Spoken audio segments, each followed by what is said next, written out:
Magandang hapon po sa aking mga kapwa law students.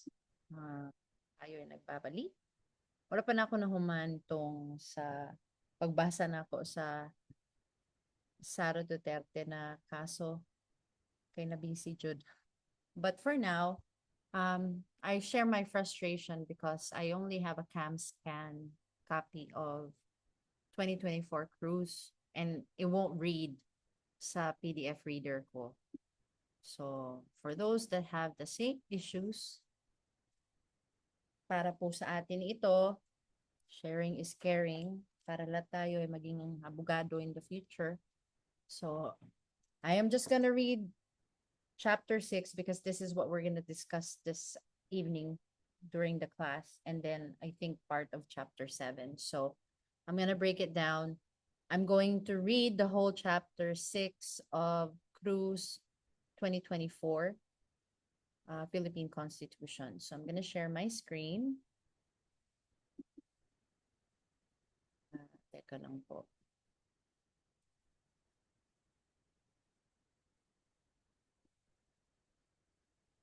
I'm just making adjustments. And here we go. Share. Ayan. I'm gonna make a full screen. Oops, nawala yung ating page. Okay, ito. Chapter 6, Separation of Powers. The doctrine of separation of powers was modified under the 1973 Constitution with the establishment of a semi-parliamentary government that made the legislature subordinate in many respects to the president, who was even vested with the ultimate power of dissolving it. Under the new constitution, the traditional concept of the doctrine has been restored, but with several significant modifications. The three major departments of the government have been maintained, and so have the three constitutional commissions established earlier under the past charters. Other independent bodies have been created. By and large, the separation of the principal power has been preserved. The judiciary, regarded as the weakest of the three branches, has been considerably strengthened with the conferment on it of additional and important powers. In the case of the political departments, one will observe a lessening of the powers of the executive and a corresponding increase in the authority of the legislature, inspired presumably by our experiences under the Marcos authoritarianism. Worthy of special interest is the revival of the Commission on Appointments as a check upon the appointment power in general, and the creation of the Judicial and Bar Council to ensure better selection of the members of the judiciary. The electoral tribunals have also been restored, but with a modified membership to act. Once again, as a sole judge of all contests relating to the election returns and qualifications of the members of their respective houses. This function was taken from them, even as they were abolished and transferred to the Commission on Elections by the 1973 Constitution. The cardinal postulate explains, The cardinal postulate explains that the three branches must discharge their respective functions within the limits of authority conferred by the Constitution under the principle of separation of powers. Neither Congress, the President, nor the judiciary may encroach on fields allocated to the other branches of government. The doctrine is observed in our country not only because it is regarded as a characteristic of republicanism, but also for the reason that the major powers of government are actually distributed by the Constitution among the several departments and the constitutional commissions. Additionally, Article 6, Section 13 provides that no member of the Congress may hold any other office or employment in the government during his term without forfeiting his seat. Purposes. The doctrine of separation of powers is intended to prevent a concentration of authority in one person or group of persons that might lead to an irreversible error or abuse in its exercise to the detriment of our Republican institution. More specifically, according to Justice Laurel, the doctrine is intended to secure action to, next, forestall, oh my gosh, sorry guys, to forestall overaction to prevent despotism and to obtain efficiency. Ah, hindi ko na to i-full screen dahil nagkakamali ako at nahihilo kayo. At nahihilo din ako, so sorry. Ganyan, ganyan. Wait lang ha. Lakihan pa natin. Yan. Okay. To prevent the despotism and obtain efficiency. The principle of separation of powers ordains that each of the three branches of government has exclusive cognizance of and is supreme in matters falling within its constitutionally allocated sphere.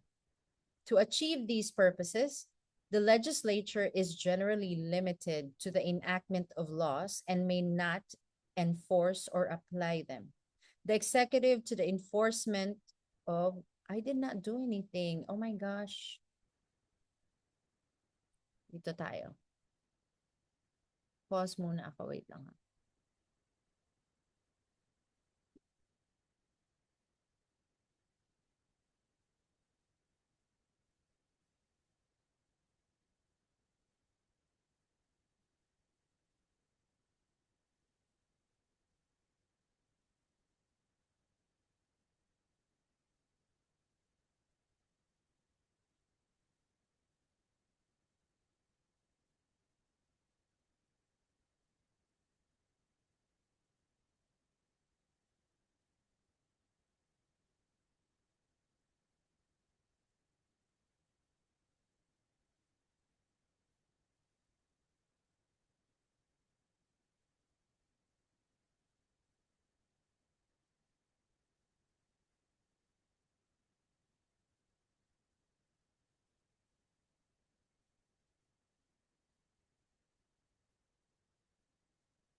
Okay. So I just did this so that it's not, make it smaller. So I'm out of the way and there we go. Dito tayo nag-end. So ang ginawa ko, scroll up and down na lang. Sorry guys, okay. The principle of separation of powers ordains that each of the three great branches of government has exclusive cognizance of and is supreme in matters falling within its constitutionally allocated sphere. To achieve these purposes, the legislature is generally limited to the enactment of laws and may not enforce or apply them. The executive to the enforcement of laws and may not enact or apply them, and the judiciary to the application of laws and may not enact or enforce them. The presumption of constitutionality is rooted in the doctrine of separation of powers, which enjoins upon each department a becoming respect for the acts of the other departments. For the judiciary to justify the nullification of any legislative or executive act, it must be shown that the statute or issuance clearly violates the Constitution it has been held, as well that the filing of bills is within the legislative powers of Congress. And of course, eventually you're going to have to look up all these cases because in my school, I like how they do it. Like my teachers do it, the attorneys that teach us. Recite muna, exam muna, bago discussion. So you'll be forced to read and open cases that have been cited here, because when they ask you a question about a certain topic of this particular, say, for example, separation of powers, they'll ask you about a certain case that relates to the question that they throw at you. So it's pretty cool. They're getting ready they're getting you ready for the bar even on your first year and on your first term, which is that's where I'm at. Okay, so later na natin yung titignan actually ako because I have to study for that. Proceed.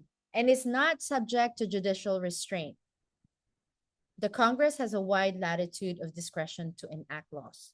In turn, it has been ruled that while the Congress has been vested with the authority to define, prescribe, and apportion the jurisdiction of the various courts under Section 2, Article 8, as well as to create statutory courts under Section 1, Article 8, this authority should not result in an abnegation of the court's own power to promulgate rules of pleading, practice, and procedure under Section 5, Article 8. In similar vein, the court has consistently recognized that the Constitution has entrusted to the executive department the conduct of foreign relations for the Philippines, and that it cannot interfere with or question the wisdom of the conduct of foreign relations by the president. Indeed, it has been announced that courts cannot limit the application or coverage of a law, nor can it impose conditions not provided therein. To do so, according to the Supreme Court, constitutes judicial legislation. It is also established that the courts cannot amplify the scope of laws, even on the ground of equal protection, as this, in essence, would be an act of judicial legislation abjured by the trias politica principle. However, the need for the above-mentioned objectives does not call for the doctrinaire application of this theory or its observance with pedantic rigor, in the words of Justice Frankfurter. While it is desirable that there can be a certain degree of independence among the several constitutional agencies, it is not in the public interest for them to deal with each other at arm's length or with a hostile jealousy of their respective rights, as this might result in frustration of the common objectives of the government. To cite Justice Laurel again, the keynote of conduct of the various agencies of the government under the doctrine of separation of powers, as properly understood, is not independence but interdependence. The letter of the Constitution wisely declared a separation, so observed President Franklin D. Roosevelt, but the impulse of common purpose declares a union. More cases there. You know, guys, tip lang, no? When you read out loud, it absorbs better for me. So that's why I'm doing this. So I also have something to go back to every time I need to refresh. And of course, because to help others also na naghahanap nito. Magtulungan tayo. No man is an island. So, blending of powers, blending of help with each other. There are instances under the Constitution when powers are not confined exclusively within one department, but are in fact assigned to or shared by several departments. As a result of this blending of powers, as it is called, there is some difficulty in classifying some of them as definitely legislative, executive, or judicial. Justice Holmes put it vividly when he remarked that the great ordinances of the Constitution do not establish and divide fields of black and white. Even the more specific of them are found to terminate in a penumbra, shading gradually from one extreme to another. The powers of government may not at all times be contained with mathematical precision in watertight compartments because of their ambiguous nature, e.g., the power of appointment, which can rightfully be exercised by each department over its own administrative personnel. But more importantly, it is often necessary for certain powers to be reposed in more than one department so that they may better collaborate with and in the process check each other for public good. An illustration of such coordination is the enactment of the General Appropriations Law, which begins with the preparation by the President of the budget, which becomes the basis of the bill adopted by the Congress and subsequently submitted by it to the President, who may then approve it. Another is the grant of amnesty by the President, which requires the concurrence of a majority of all members of the Congress. To take a third example, the Commission on Election does not alone deputize law enforcement agencies and instrumentalities of the government for the purpose of ensuring free, orderly, honest, peaceful, and credible elections, but does so with the consent of the President. Checks and balances. What makes the doctrine of separation of powers especially workable is the corollary system of checks and balances by means of which department is allowed to resist encroachments upon its prerogatives or to rectify mistakes or excesses committed by the other departments.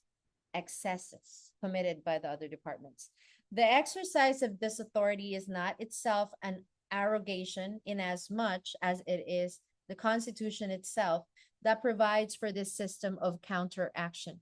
The theory is that the ends of the government are better achieved through the exercise by its agencies of only the powers assigned to them, subject to reversal in proper cases by those constitutionally authorized. There are abundant illustrations of this system in the Constitution. Thus, the lawmaking power of the Congress is checked by the President through his veto power, which in turn may be overridden by the legislature.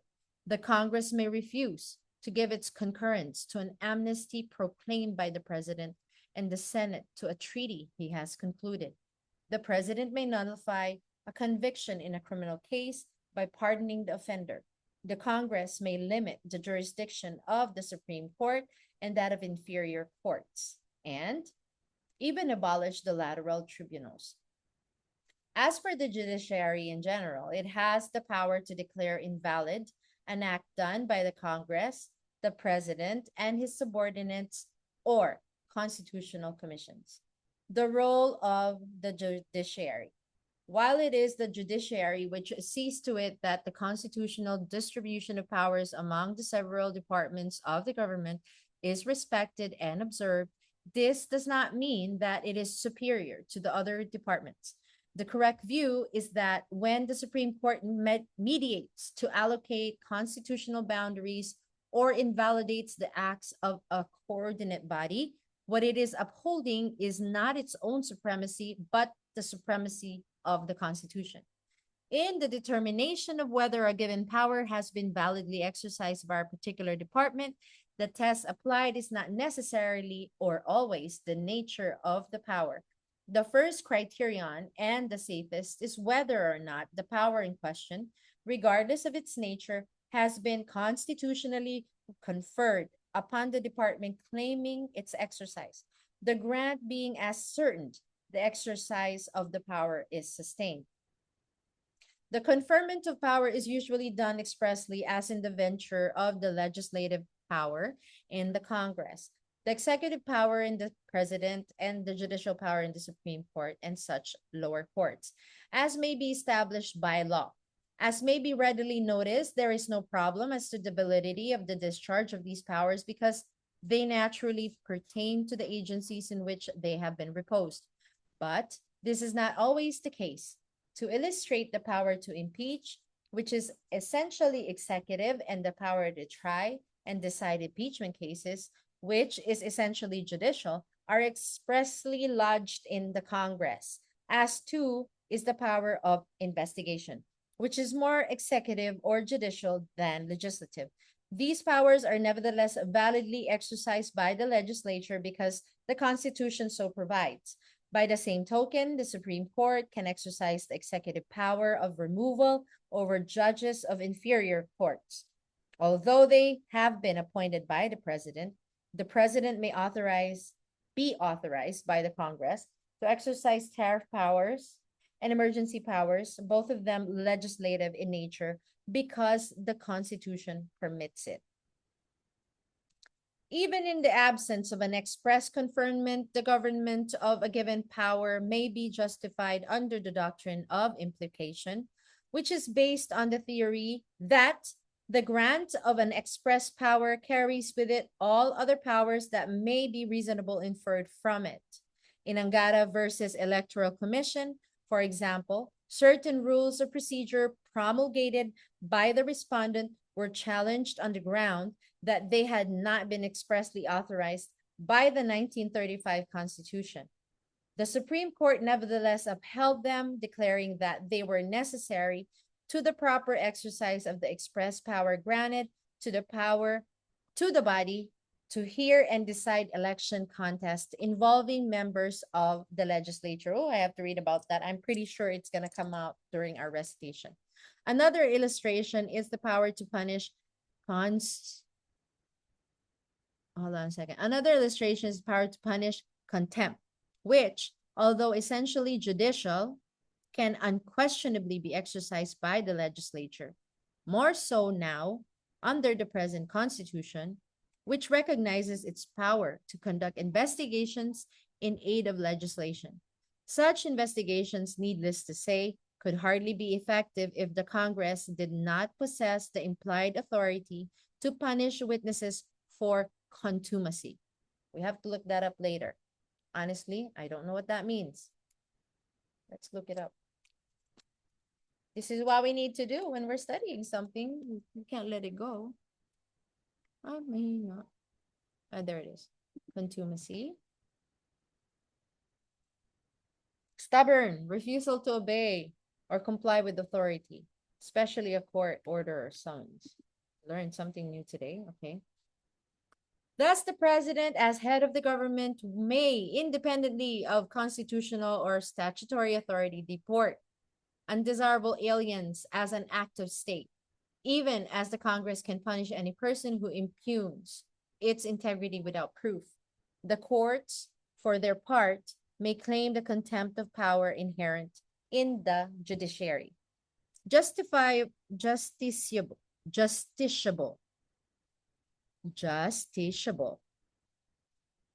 Not sure I said that right. And political questions. Guys, did you ko mo edit ani ako mga recording bahala mo diha ha? Kanang sahay mo yaw po ko do sahay pod. And I already looked up all these cases and I still have to read them later. Okay, so let's go back. Justiciable and political questions. Assuming then that the proper repository of the power in question has been ascertained on the basis of a valid constitutional grant, is the power of the judiciary that always catches my tongue. Is the power of the judiciary to review official action terminated? Not necessarily, because it could be that the act in question had not been performed in accordance with the rules laid down by the Constitution. If, say, there is no compliance with a voting requirement prescribed by the fundamental law, as where a statute granting a tax exemption is enacted by less than a majority of all members of the Congress, or when an appointee of the president does not possess the prescribed qualifications. Oh, timely, because na-appoint si Remulla, and there's a lot of contest about that. So that's interesting. It swak na swak sa budget dito. Or when an appointee of the president does not possess the prescribed qualifications, the courts will have jurisdiction to, or we'll see if the court will intervene. The questions involved here are justiciable. The judiciary in such cases would not be encroaching upon the exclusive functions of another department, as it is the particular role of the courts to ensure proper observance of the norms of actions prescribed by the Constitution. According to Justice Macasiar in Casibang versus Aquino, a purely justiciable question implies a given right, legally demandable and enforceable. An act or omission violative of such right, and a remedy granted and sanctioned by law for said breach of right.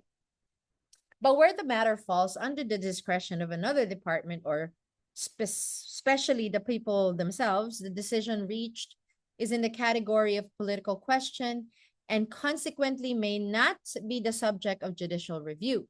Accordingly, considerations affecting the wisdom, efficacy, or practicability of a law should come under the exclusive jurisdiction of Congress. So too is the interpretation of certain provisions of the Constitution, such as the phrase other high crimes, as a ground for impeachment.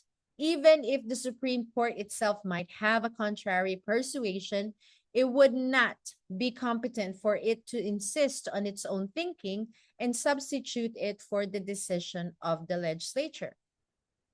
At any rate, the distinction between justiciable and political questions can perhaps best be illustrated by the suspension or expulsion of a member of the Congress, which must be based upon the ground of disorderly behavior and concurred in by at least 2/3 of all his colleagues.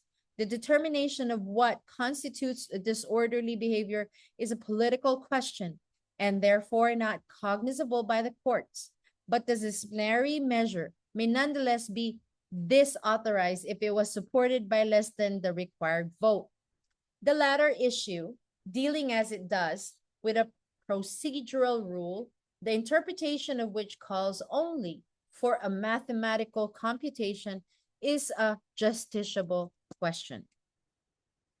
The case of Tañada versus Cuenco involved the provision in the 1935 Constitution that electoral tribunal should be composed together with 3 members of Supreme Court to be designated by the Chief Justice, of 6 other members to be chosen by each house, 3 upon the nomination of the party having the largest number of votes, and 3 upon the nomination of the party having the second largest number of votes therein. Inasmuch as the Senate included at the time only 1 minority member who nominated only himself, the majority party named 2 other members from its ranks to complete 9-man composition. I have a feeling this already came out the bar. If it hasn't, it will eventually. The lone oppositionist questioned this procedure, but the respondents moved to dismiss on the ground that the question raised was political. The court assumed jurisdiction, however, and in holding that the question was justiciable, made the following illuminating remarks. Eto na. The term political question connotes what it means in ordinary parlance, namely, a question of policy. It refers to those questions which, under the Constitution, are to be decided by the people in their sovereign capacity, or in regard to which full discretionary authority has been delegated to the legislative or executive branch of the government. It is concerned with issues dependent upon the wisdom, not legality of a particular measure. In Sanidad versus Commission on Elections, it was held, political questions are neatly associated with the wisdom, not the legality of a particular act, where the vortex of the controversy refers to the legality or validity of the contested act. That matter is definitely justiciable or non-political. What is in the heels of the court is not the wisdom of the act of the incumbent president in proposing amendments to the Constitution, but his constitutional authority to perform such act or to assume the power of a constituent assembly. Whether the amending process confers on the president that power to propose amendments is therefore a downright justiciable question. Should the contrary be found, the actuation of the president would merely be a brutum fulmen. What's that? We'll look it up later. If the Constitution provides how it may be amended, the judiciary, as the interpreter of that Constitution, can declare whether the procedure followed or the authority assumed was valid or not. We cannot accept the view of the Solicitor General in pursuing this theory of non-justiciability that the question of the president's authority to propose amendments and the regulatory of the procedure adopted for submission of proposals to the people ultimately lie in the judgment of the latter. A clear Descartes fallacy or vicious cycle. Is it not that the people themselves, by their sovereign act, provided for the authority and procedure for the amending process when they ratified the present Constitution in 1973? Whether, therefore, that constitutional provisions has been followed or not is indisputably a proper subject of inquiry, not by the people themselves, of course, who exercise no power of judicial review, but by the Supreme Court, in whom the people themselves vested the power, a power which includes the competence to determine whether the constitutional norms for amendments have been observed or not.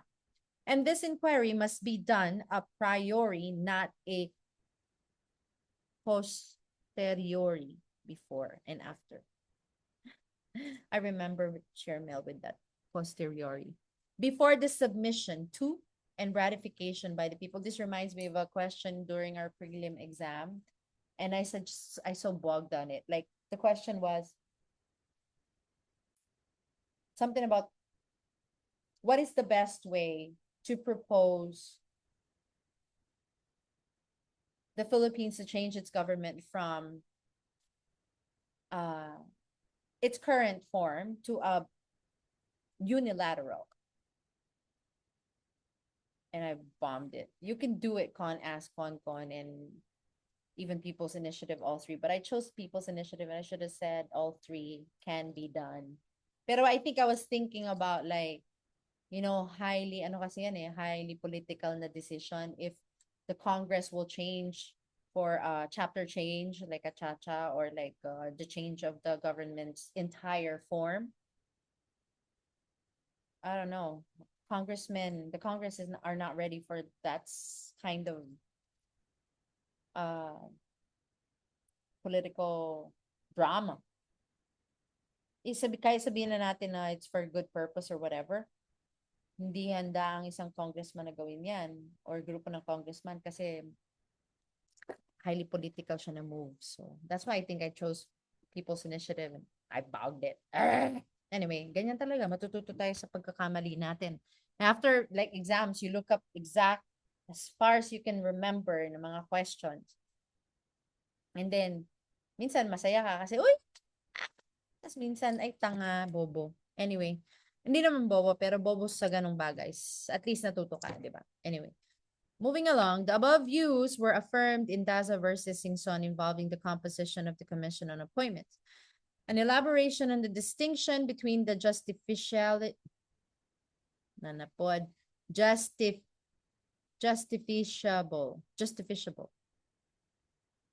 normally I'd look that up like on Merriam-Webster dictionary. Let's do that. I don't really have the time, but I'll do it anyway. Miriam. Oh, this is our best friend, guys. There you go. What's that word again? Justifiable. Justifiable. But slow siya kasi I'm sharing my screen. It's not even here. Sometimes we find words in the Constitution that are not even in Merriam-Webster dictionary. Justifiable. No wonder. All right, never mind. Whatever. I appreciate one of my teachers, Beda, which just, sometimes you just have to make it out in a way that it's going to make sense for you. Because if you're just going to try to figure out to understand the law based on how it was written like years and years ago, it's like you might not be able to appreciate the law that much. So that's what I try to do. Anyway, kung nabasa ko yun ng mali, sorry ha. An elaboration on the distinction between the justiciable and political questions was further made in Tanyada versus Angara, where The Supreme Court declared, we should stress that in deciding to take jurisdiction over this petition, this court will not review the wisdom of the president and the Senate in enlisting the country into the W2. Oh, this came out in our prelim. Enlisting the country into the WR passed upon merits of trade liberalization as a policy espoused by the said international body. Neither will it rule on the propriety of the government's economic policy of reducing, removing tariffs, taxes, subsidies, qualitative restrictions, and other import trade barriers. Rather, it will only exercise its constitutional duty to determine whether or not there had been a grave abuse of discretion amounting to lack or excess of jurisdiction on the part of the Senate in ratifying the WTO agreement and its three annexes. But in our exam, it wasn't about the Senate, it was the Congress. Oy, patay. Application of the doctrine. In accordance with the foregoing principles, it was held that a writ of mandamus could not be issued against the chief executive to compel him in Abueva versus Wood to produce a certain voucher relative to the expenses of an official mission, and in Severino versus Governor General, to call a special election through this duty was imposed on him by law in mandatory language. The court held in both cases that the powers involved were discretionary in the executive and therefore not subject to judicial compulsion. A similar conclusion was reached in re dic, where the Supreme Court interpreted also as discretionary the power of the Governor General to ascertain the necessity for the expulsion of an alien for the protection of the national interest. Indeed, in the earliest case of In re Patterson, the court announced that the Governor General could act without interference on the part of the judicial power according to the doctrine of separation of powers, stating that the greater part of modern laws, notwithstanding these objections, have sanctioned the maxim that the expulsion of foreigners is a political measure and that the executive power may expel without appeal any person whose presence tends to disturb the public peace. The privilege of the foreigner to enter the territory of a state for the purpose of traveling through or remaining therein being recognized on principle, we must also recognize the right of the state under exceptional circumstances to limit this privilege upon the ground of public policy, and in all cases preserve the obligations of the foreigner to subject himself to the provisions of the local law concerning his entry into and his presence in the territory of each state. This ruling was affirmed in Forbes versus Chuco Tiaco, where the court likewise dismissed an action for damages against the Governor General for deporting certain undesirable aliens. As earlier indicated, it is established that the power to deport aliens is an act of state, an act done by or under the authority of the sovereign power. In the famous case of Aitona versus Castillo, where the conflict between the outgoing and incoming presidents of the Philippines involved the exercise of the appointing power, the Supreme Court refused to assume jurisdiction again upon the ground of separation of powers. And in the ratification cases, several justices of the Supreme Court, expressed the view that they were concluded by the assertionment made by the President of the Philippines in the exercise of his political prerogatives that the people had acquiesced in or accepted the 1973 Constitution in the Liana versus Commission on Elections. The Supreme Court refused to restrain the holding of a referendum, ruling that the calling thereof lay in the exclusive discretion of President Marcos. So that's what that case was about.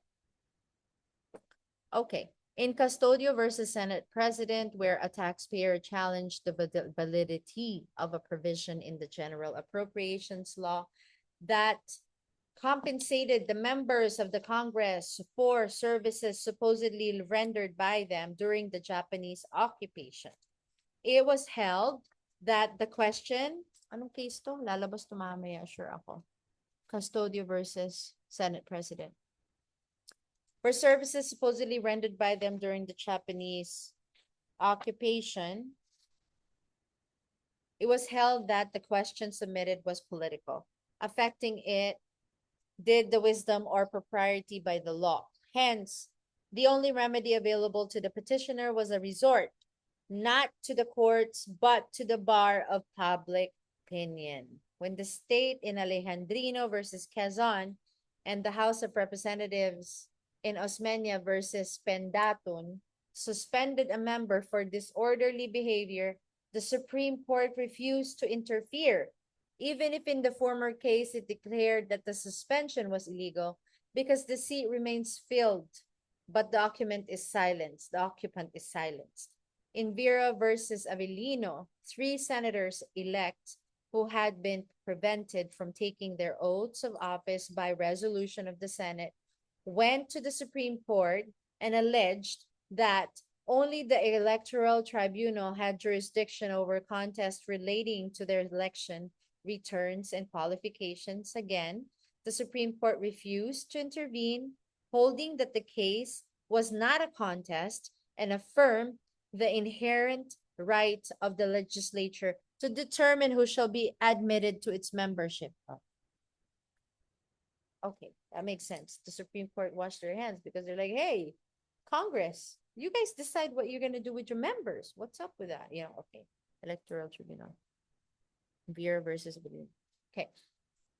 It should be noted, though, that in Velasco versus Belmonte, the court granted mandamus to compel the Speaker of the House of Representatives to administer the oath to the rightful representative of a legislative district and the Secretary General to enter said representative's name in the roll of members of the House of Representatives, noting that the administration of oath and the registration of the petitioner in the roll of members of the House of Representatives representing the 4th Legislative District of Leyte is no longer a matter of discretion on the part of the public respondents. It explained that the issue of who is the rightful representative of the 4th Legislative District of Leyte has been finally settled by the COMELEC and Bank. The constitutional body with this jurisdiction on the matter, the rule of law, demands that its decision be obeyed by all officials of the land. There is no alternative to the rule of law except the reign of chaos and confusion. In Arnault versus Balagtas, the question raised by the petitioner was the legality of his detention by order of the Senate for his refusal to answer questions put to him by one of its investigating committees. The Supreme Court refused to order his release and deferred to the discretionary authority of the legislative body to punish contumacious witness for contempt. Contumacious.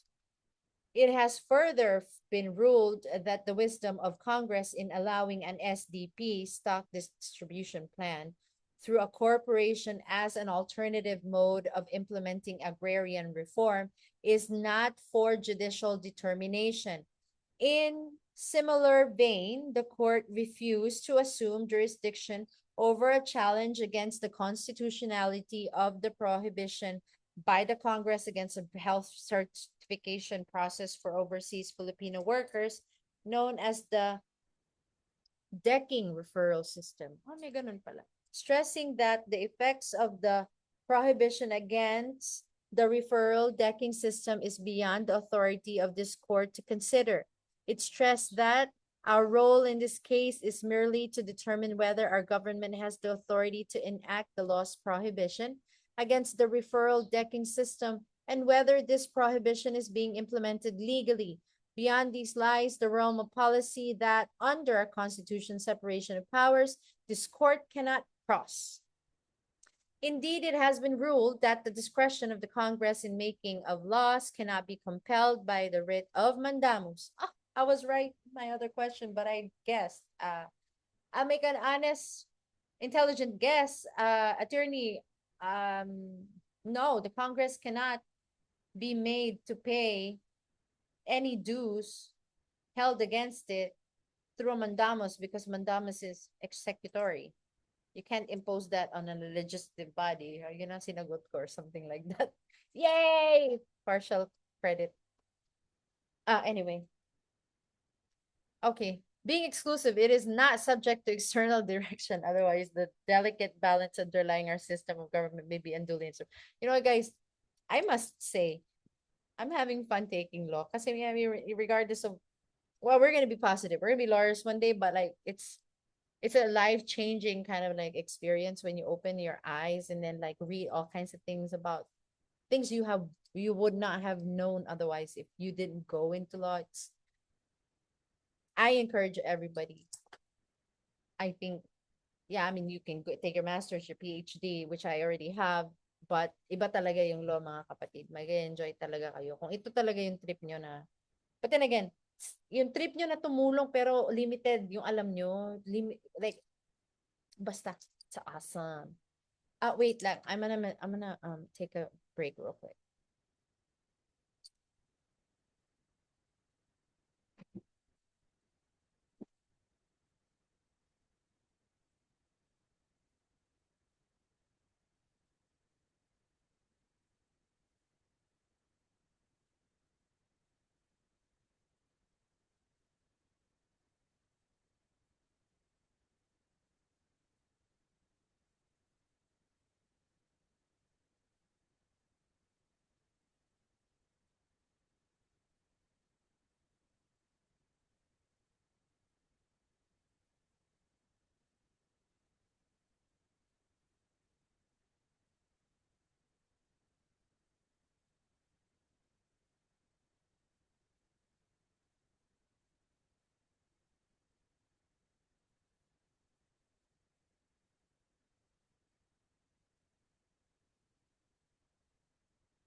It's 5 o'clock.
padayon ta. Indeed, it has been ruled that the discretion of the Congress in making of laws cannot be compelled by the writ of mandamus being exclusive. It is not subject to external direction. Otherwise, the delicate balance underlying our system of government may be unduly disturbed. In Philippine Coconut Producers Federation versus Republic, the Supreme Court explained that the decision on whether to proceed with the conversion or defer action thereon until final adjudication of the issue of ownership over the sequestered shares properly pertains to the executive branch represented by the PCGG. The court added that corollary to the principle of separation of powers is the doctrine of primary jurisdiction, that the courts will defer to the decisions of the administrative offices and agencies by reason of their expertise and experience in the matters assigned to them. In the case of Philippine Bar Association versus Commission on Elections, the calling of the snap presidential election on February 7, 1986 by the Batasang Pambansa was held by the Supreme Court to be a political question, resoluble only by a sovereign electorate. In De Castro versus Committee on Justice, the Supreme Court was asked to reverse a decision of the respondent dismissing impeachment charges against President Marcos after deliberating thereon for only 6 hours to compel the said committee to give due course to such charges. The petition for certiorari and mandamus was dismissed, and on the ground inter alia that the issues raised were political in nature and could be resolved only by the legislatures themselves in the exercise of their discretion. The court ruled that the dismissal of the charges was within the ambit of the powers vested exclusively in the Batasan by express provisions of Section 2, Article 7 of the Constitution, and is not within the competence of this court to inquire whether, in the exercise of said powers, the Batasan acted wisely. Later, when in Romulo versus Iniques, the petitioners asked for the recall of the impeachment resolution so it could be considered directly by the Batasang Pambansa. The court, citing its ruling in the antecedent case, dismissed the petition on the ground of separation of powers, in addition to other reasons discussed in Chapter 17. It must be noted that the Constitution now requires the proper committee of the House of Representatives to submit its report on an impeachment complaint together with its corresponding resolution to the House within 60 session days from its referral to the same, and said resolution shall be calendared for consideration by the House within 10 session days from its receipt thereof. A vote of at least 1/3 of all the members of the House shall be necessary either to affirm a favorable resolution with the articles of impeachment or override its contrary resolution. 1/3 of all the members. Of particular interest is Avellino versus Cuenco, where the incumbent Senate president was deposed and replaced, whereupon he questioned his successor's title, arguing that the latter had been elected without a quorum. The petition was at first dismissed on the ground that the selection of the presiding officer of the Senate was an internal matter that could not be reviewed by the judiciary. On the motion for reconsideration, however, the Supreme Court decided that it could assume jurisdiction in the light of subsequent events, which justified its intervention, and among other reasons because there was a quorum.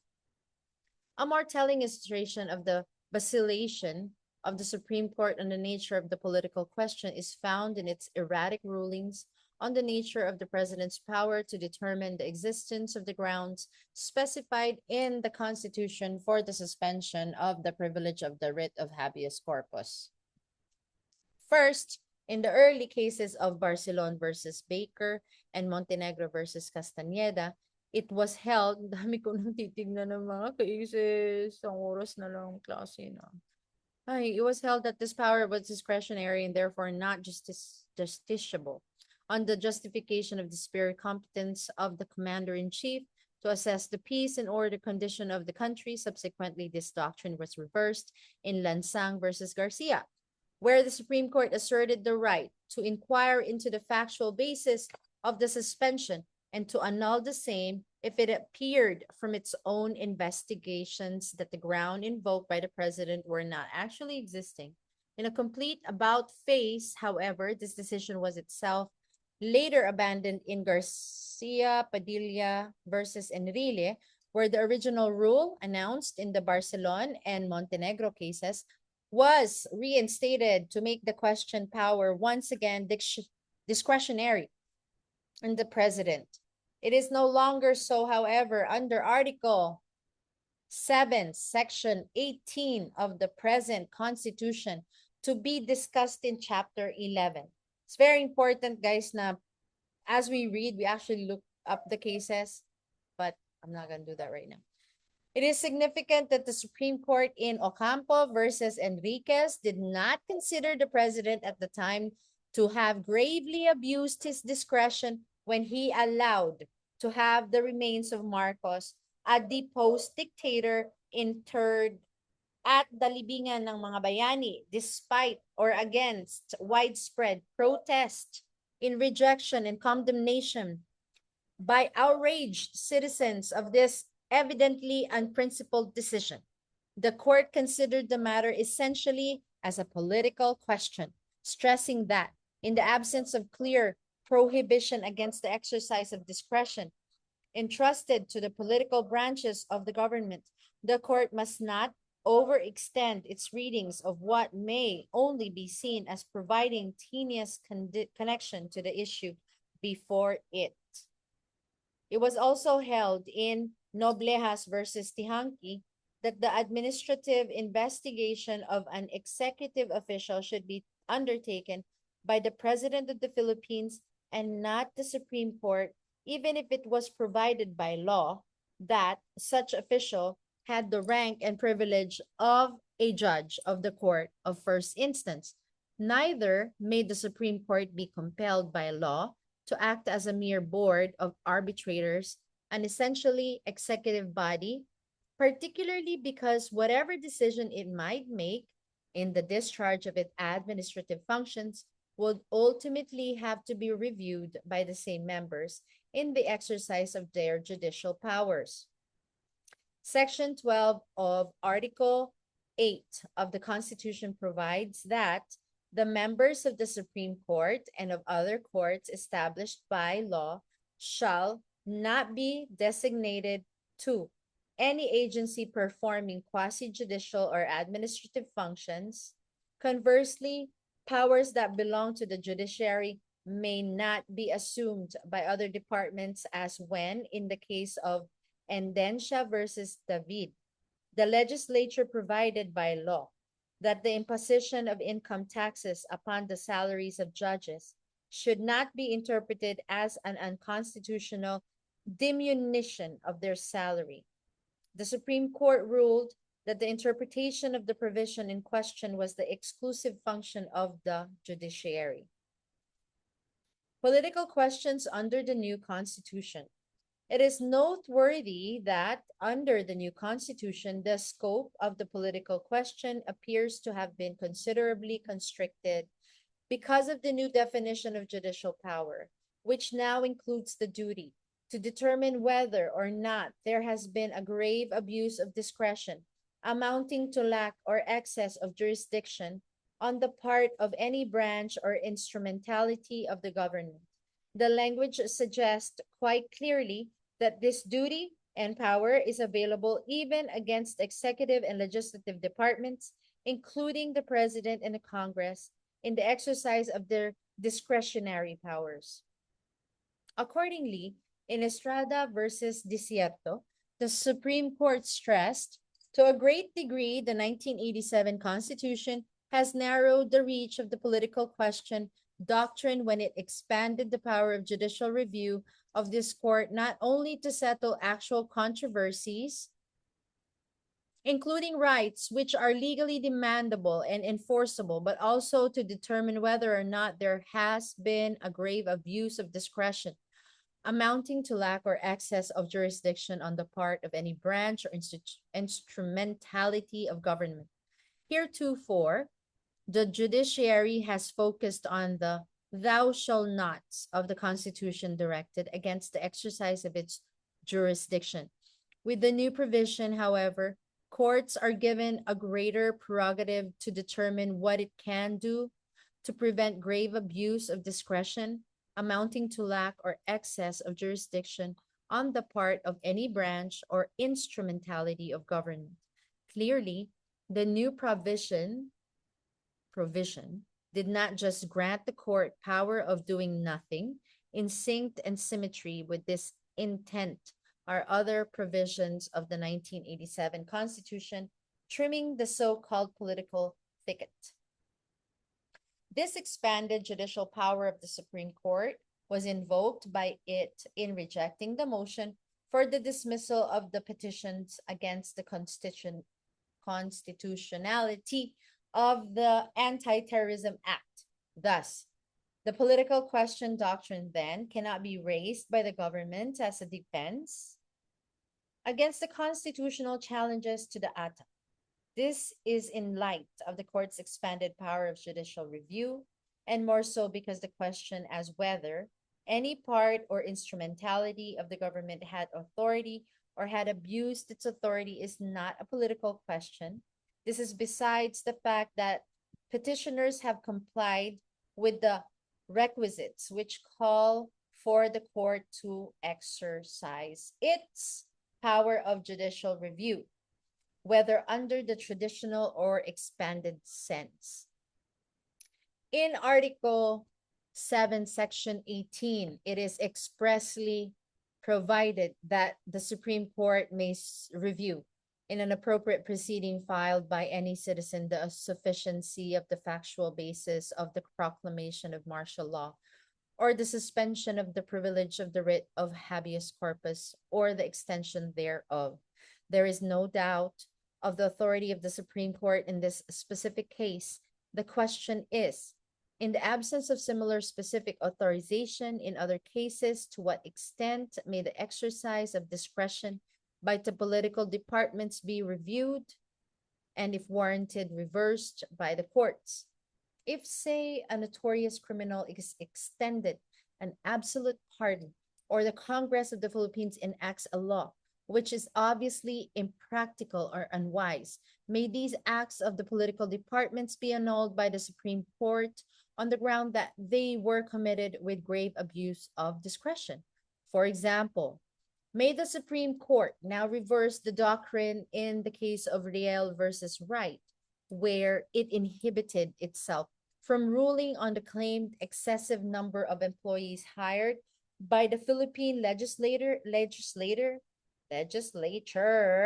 after the adjournment of the session, holding that this was an internal matter under the exclusive jurisdiction of the legislators? Question mark. In the session of the Constitutional Commission on July 19, 1986, it was agreed that the above provision would not do away entirely with the political question doctrine. It is not clear, however, what the discretionary acts are subject to judicial review outside of those specifically mentioned in the Constitution, and what acts remain prerogatives of the political departments that, even with the said enlargement of judicial power, cannot be examined by the Court of Justice. In any event, it has been ruled that under the doctrine of separation of powers, the courts have no right to directly decide matters over which full discretionary authority has been delegated to the executive branch of the government, or to substitute their own judgments for that of the executive branch, represented in this case by the Department of Justice. The settled policy is that the courts will not interfere with the executive determination of probable cause for the purpose of filing an information in the absence of grave abuse of discretion.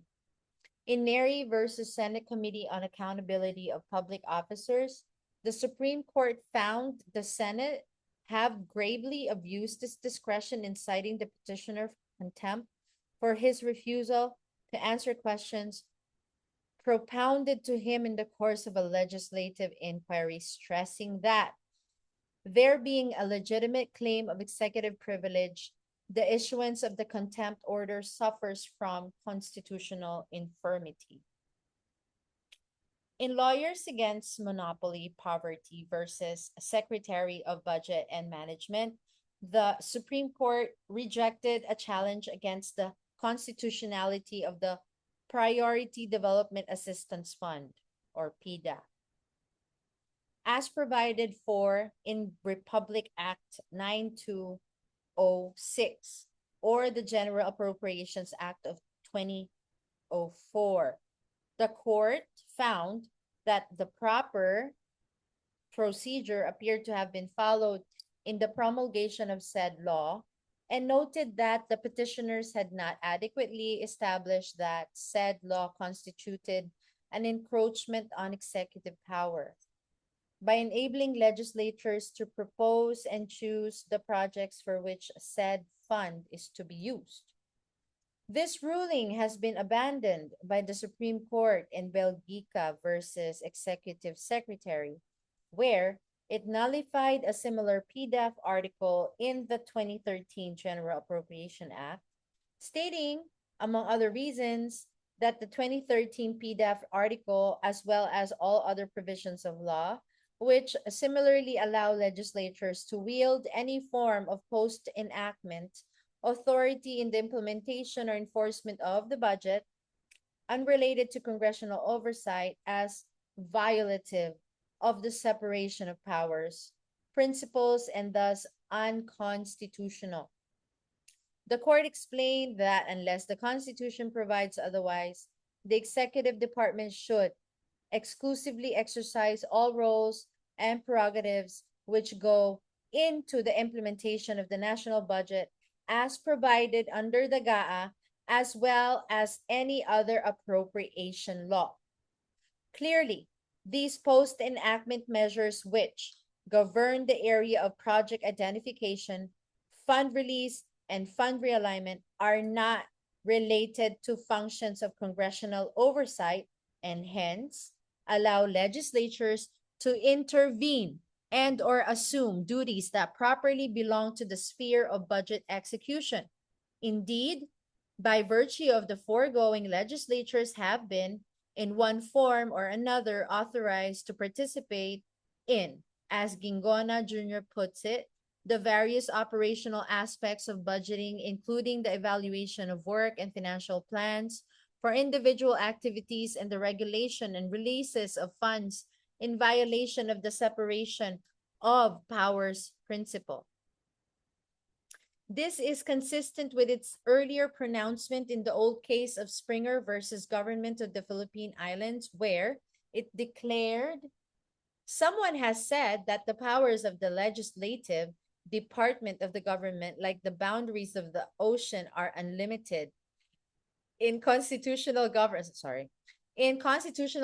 however, as well as governments acting under delegated authority, the powers of each of the departments XXX are limited and confined within the four walls of the Constitution or the Charter, and each department can only exercise such powers as are necessarily implied from the given powers. The Constitution is the shore of legislative authority against which the waves of legislative enactment may dash, but over which it cannot leap.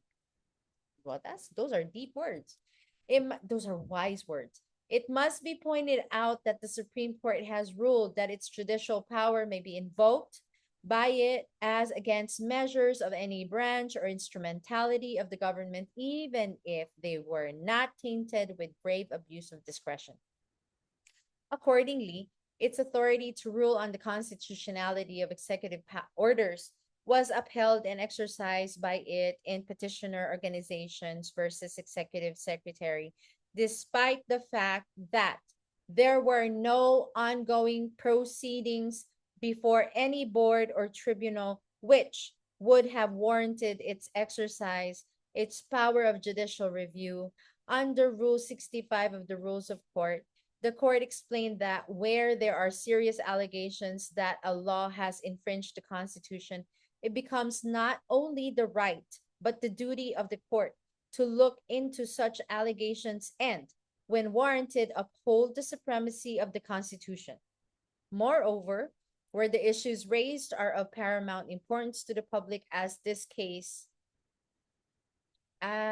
in this case, the court has the discretion to brush aside technicalities of procedure.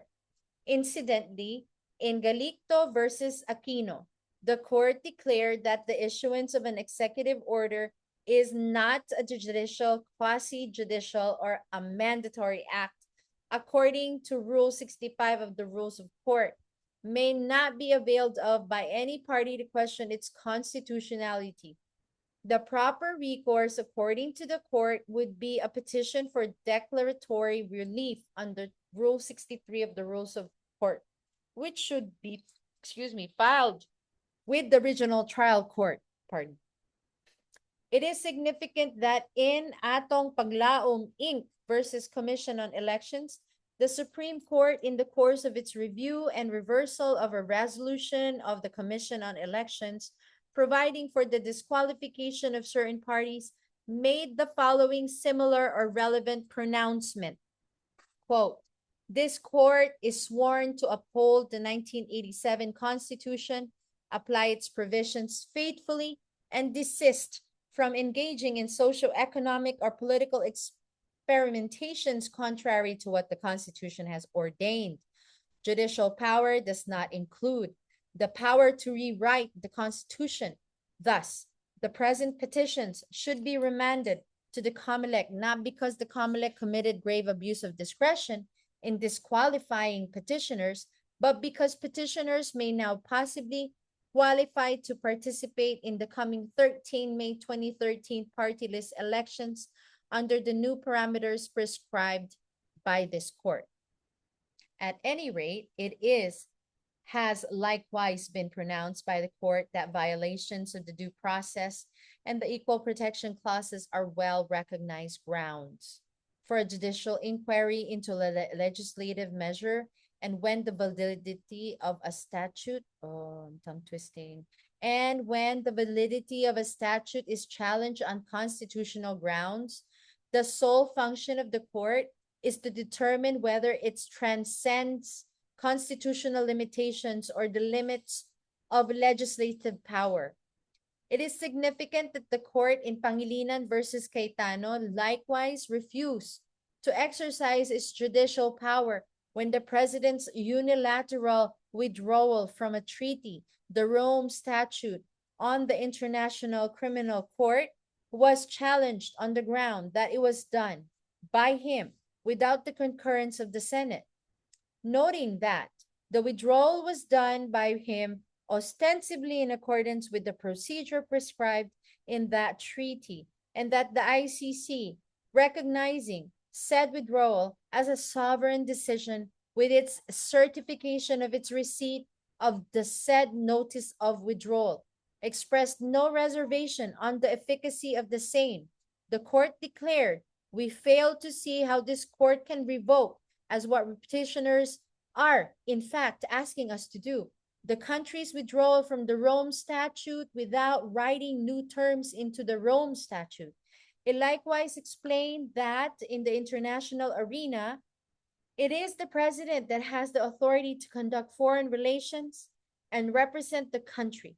This court cannot encroach on matters beyond its jurisdiction.